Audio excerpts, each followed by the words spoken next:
তরুণের স্বপ্ন 2025 এই স্কিমের ইতিমধ্যেই ম্যাক্সিমাম স্কুলের আপডেটের কাজ কমপ্লিট হয়ে গেছে এবং এনপিসিআই যে ভেরিফিকেশান হচ্ছে সেটাও হয়তো ম্যাক্সিমাম স্কুলের ক্ষেত্রে কমপ্লিট হয়ে গেছে।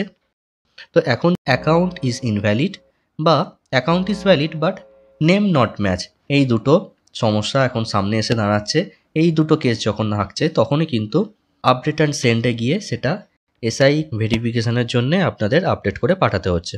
এখন এসআই এর ভেরিফিকেশানের সময় ক্যান্ডিডেটকে ফিজিক্যালি কি প্রেজেন্ট থাকতে হবে এবং স্কুলের তরফ থেকেও কি কাউকে সেখানে উপস্থিত থাকতে হবে এবং সেক্ষেত্রে কি কি ডকুমেন্টস নিয়ে এসআই অফিসে আপনাদের যোগাযোগ করতে হবে। আজকের এই ভিডিওতে সেই বিষয় নিয়ে আপনাদের সাথে আলোচনা করব, তাই ভিডিওটা শুরু থেকে শেষ অবধি দেখার জন্য রিকোয়েস্ট রইল। নমস্কার, আমি প্রণয় টেকনিক্যাল নিউজ ইউটিউব চ্যানেলে আপনাদের স্বাগত জানিয়ে আবার একটি আপনাদের প্রয়োজনীয় ভিডিও নিয়ে হাজির হলাম।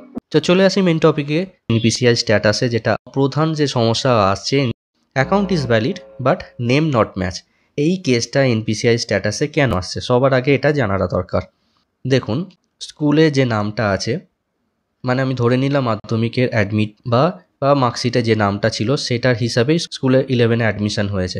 স্কুলে তাহলে অথেন্টিক এখানে নাম আছে, কিন্তু আধার বা ব্যাংকের ক্ষেত্রে নামটা আলাদা। যদি এরকম কেস হয়ে থাকে তাহলে কিন্তু এনপিসিআই সেক্ষেত্রে অ্যাপ্রুভ করছে না। ব্যাংক অ্যাকাউন্টের সাথে আধারের লিঙ্ক নেই, এরকম কেস যদি হয়ে থাকে তাহলে এনপিসিআই এটা অ্যাপ্রুভ করবে না।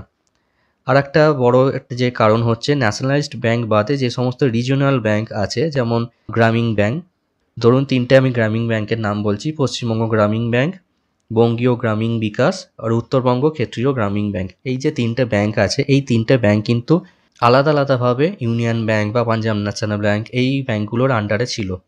তো এখন এই তিনটে ব্যাংক এক হয়ে গিয়ে নাম পরিবর্তন হয়ে ওয়েস্ট বেঙ্গল গ্রামীণ ব্যাংক হিসাবে চলে এসছে এবং এটা কিন্তু 1 মে 2025 থেকে এটা এফেক্ট হয়ে গেছে, চালু হয়ে গেছে এবং এই ওয়েস্ট বেঙ্গল গ্রামীণ ব্যাংকটা কিন্তু এখন পাঞ্জাব ন্যাশনাল ব্যাংকের আন্ডারে। তো এখন এই বিষয়টা হলো, এই যে বারবার আইএফএসসি কোড পরিবর্তন হচ্ছে তার জন্য কিন্তু এনপিসিআই এখানে ঠিকমতো করে ভেরিফিকেশান করে তুলতে পারছে না। তাহলে এই গ্রামীণ ব্যাংকগুলো যদি থাকে সেক্ষেত্রে কিন্তু আইএফএসসি কোডের প্রবলেমের জন্যে এনপিসিআই থেকে এটা রিজেক্ট হচ্ছে।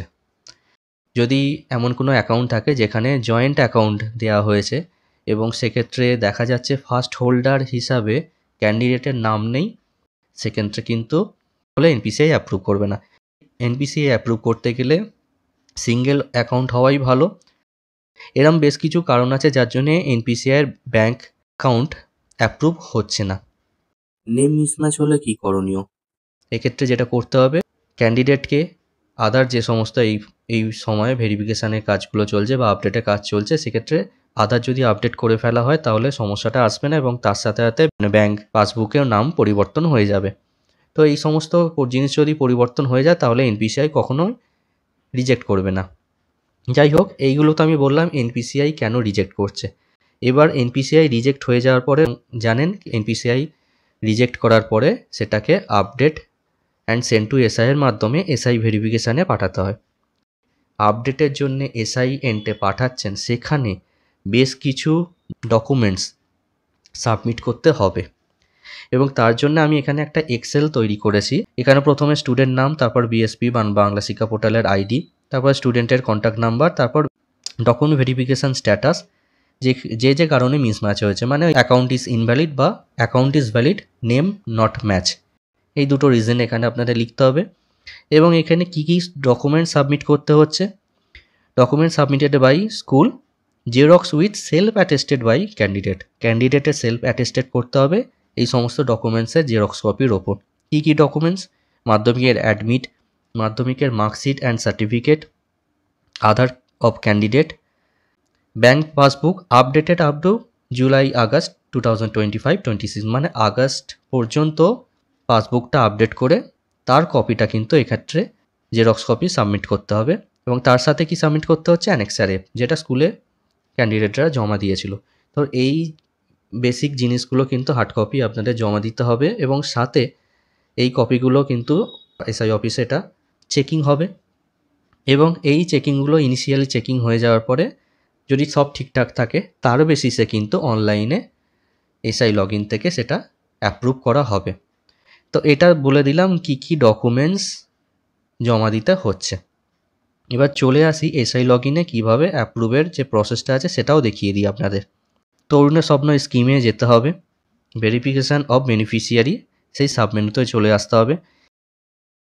সেখানে আসলেই এই সার্কেলের আন্ডারে যে সমস্ত স্কুলগুলো আছে এবং যাদের টোটাল স্টুডেন্ট এনপিসিআই ম্যাচ, মানে কতগুলো স্টুডেন্ট এনপিসিআই অলরেডি ম্যাচ করে যাচ্ছে সেটা দেখাচ্ছে, কতগুলোর এখনও ম্যাচ হয়নি মানে এখনও এনপিসিআই ভেরিফিকেশানগুলো পেন্ডিং আছে সেটা এখানে দেখাচ্ছে।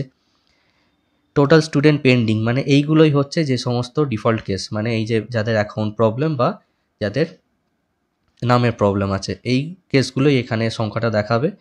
এবার এসআই লগ ইন থেকে কাদের অ্যাপ্রুভ করা হবে কাদের রিজেক্ট করা হবে সেই সংখ্যাটাও এখানে দেখাবে।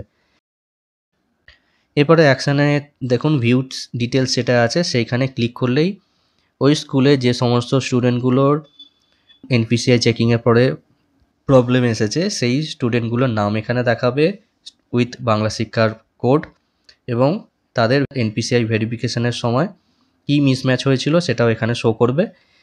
এবং এই পার্টিকুলার স্টুডেন্টের শেষে যে অ্যাকশান কলমের আন্ডারে ভিউ ডিটেলস আছে সেখানে ক্লিক করলেই এই স্টুডেন্টটার স্কুল লেভেল থেকে ফাইনালি যে আপডেট করা হয়েছে সেটা কিন্তু এখানে দেখাবে।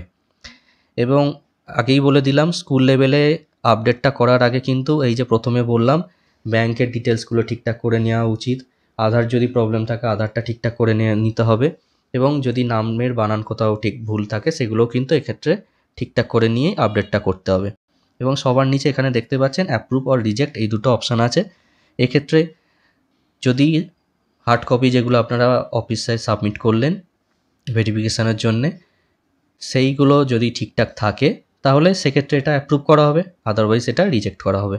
তো এই হলো টোটাল প্রসেস, মানে অফলাইন থেকে অনলাইন গোটা প্রসেসটা এই ভিডিওতে আপনাদের সামনে তুলে ধরলাম, যেখানে এনপিসিআই ভেরিফিকেশানের পরে কোনো স্টুডেন্টকে যদি রিজেক্ট করা হয় সেগুলো আপনাদের এসআই এর ভেরিফিকেশানের জন্য কিভাবে পাঠাতে হচ্ছে অনলাইন, এবং তার সাথে সাথে আপডেট করে নেওয়ার পরে কি কি ডকুমেন্টস নিয়ে কাদের কাদের অফিসে প্রেজেন্ট হতে হচ্ছে। আশা করি গোটা বিষয়টা আপনারা বুঝতে পেরেছেন। এই ভিডিওটা দেখে যদি আপনারা উপকৃত হয়ে থাকেন অবশ্যই একটি লাইক দিতে আপনারা ভুলবেন না। ভিডিওর কমেন্ট সেকশনে আপনারা জানাবেন আপনাদের মতামত, আপনাদের যদি কিছু কোয়ারিজ থাকে। আর এই চ্যানেলে যদি আপনারা নতুন হয়ে থাকেন অবশ্যই টেকনিক্যাল নিউজ ইউটিউব চ্যানেলটি আপনারা সাবস্ক্রাইব করে রাখুন এবং পাশে থাকা বেল আইকনে অবশ্যই আপনারা ক্লিক করে রাখুন যাতে এই চ্যানেলে আসা সব ভিডিও সবার প্রথমে নোটিফিকেশনের মাধ্যমে আপনাদের সামনে হাজির হয়। আবার দেখা হবে নেক্সট কোনো ইম্পর্টেন্ট ইনফরমেটিভ আপনাদের প্রয়োজনীয় ভিডিওর মাধ্যমে। ততদিন আপনারা ভালো থাকুন, সুস্থ থাকুন, ধন্যবাদ।